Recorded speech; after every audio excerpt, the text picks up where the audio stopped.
Bermanade, professeur à l'école professorale de Paris et naguère professeur à la faculté des sciences humaines et sociales Sorbonne, Paris 5, où je suis désormais émérite. Et mon plaisir est de venir à l'école professorale chaque semaine donner un cours en sciences sociales devant un public qui est tout à fait attentif et de grande qualité. Je présente généralement des thèmes ressortissant à l'histoire des sciences sociales, pris au sens très très large, une histoire qui peut être exposée de différentes façons. Généralement, l'on part d'une question qui est fort banale: à partir de quel moment la société s'est-elle trouvée constituée un objet d'analyse? Bon, et la réponse est le 18e. Autre question, à partir de quel moment la société a-t-elle donné lieu à la constitution d'une science entre l'histoire et la philosophie? Et à partir de là, on déroule un devenir d'une discipline à laquelle Auguste Comte a donné son nom, fort malheureusement. C'est un barbarisme, sociologie, en 1839.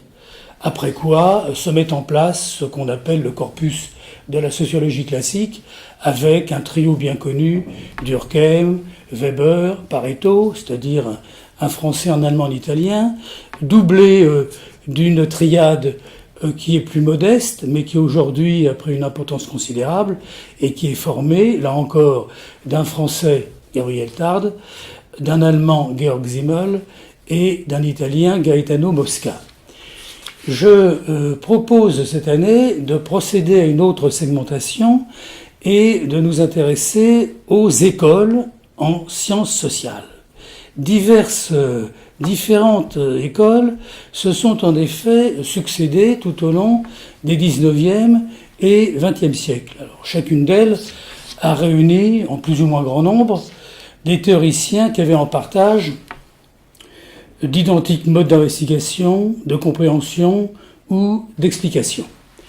Des armatures conceptuelles ont été, dans ce cadre, constituées,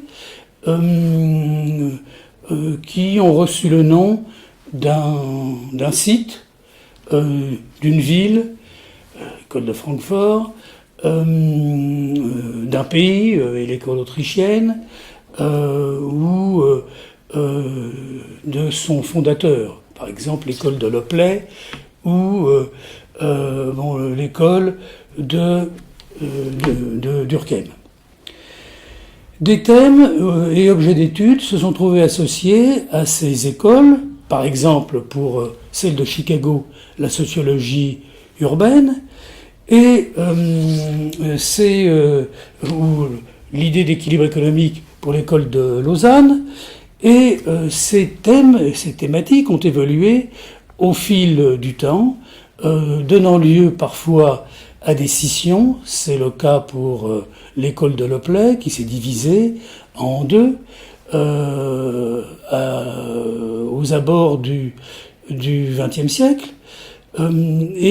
Ça commande en tout cas une lecture par génération, parce que des vagues de chercheurs se succèdent dont les objets d'investigation ne sont pas exactement les mêmes. Donc c'est à étudier quelques-unes de ces écoles que je me suis consacré ces temps derniers. Alors pour la sociologie, je propose d'examiner ce qu'il en est de l'école de Lopley et des Loplésiens, et toujours en France, examiner aussi la fameuse école de l'année sociologique qui s'est trouvée regroupée autour d'Émile Durkheim, mais qui compte en très bonne place son neveu Marcel Mauss et des collaborateurs souvent de génie comme Lucien Lévy-Bruhl ou plus tardivement Maurice Alvax. À l'international, et toujours pour la sociologie, deux écoles retiendront notre attention, l'école de Chicago et l'école de Francfort. Pour l'économie, j'en retiens deux. L'école de Lausanne, avec Walras et Pareto.